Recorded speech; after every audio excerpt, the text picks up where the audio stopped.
இப்போது இந்த மாநாட்டு திடல் சுமார் 150 ஏக்கர் கொண்ட மாநாட்டு திடல் இங்கே நம்முடைய மாநாடு நடைபெற இடம் தேர்வு செய்யப்பட்டிருக்கிறது.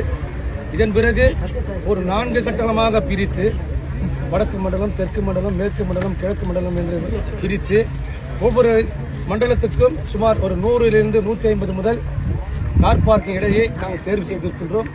அதனுடைய ஏக்கர் என்னவென்று சொன்னால் ஒரு 400 to 500 ஏக்கர் கார் பார்க்கிங் மட்டும் இடத்தை பிடிச்சிடும்.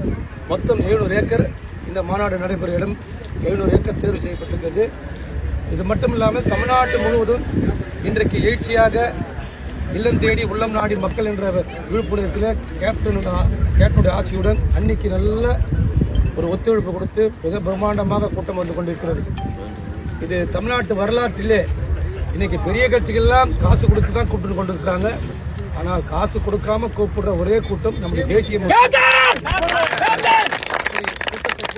அளவுக்கு இப்போ அந்நியாருக்கு ஒரு முறை சொல்லும் போது தேமுதிக மாநாடை முறியடிக்கிற சக்தி மீண்டும் தேமுதிகவுக்கு தான். அதுபோல வருகின்ற 9ஆம் தேதி இந்த கடலூர் மாவட்டம் இல்ல தமிழ்நாடு குழுங்குன்ற அளவிற்கு தொண்டர்கள் வரப்போகிறார்கள்.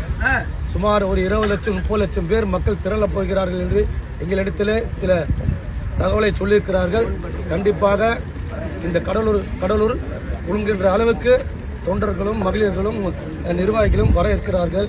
அவர்களுக்கெல்லாம் நாங்கள் சிறப்பான முறையிலே அவர்கள் வருகை தந்தவர்களுக்கு உணவும், குடிநீர் வசதியும், தீயணைப்புத்துறை வசதியும், மருத்துவ வசதியும், என்னென்ன அத்தியாவசியம் தேவைப்படுகிறதோ அத்தனை வசதிகளும் நாங்கள் மாவட்டத்தின் மூலமாக கேட்டு தலைமை கழகம் நாங்கள் ஏற்பாடு செய்ய இருக்கின்றோம். கண்டிப்பாக இந்த மாநாடு ஒரு திருப்புமுனை மாநாடாக அமையும்.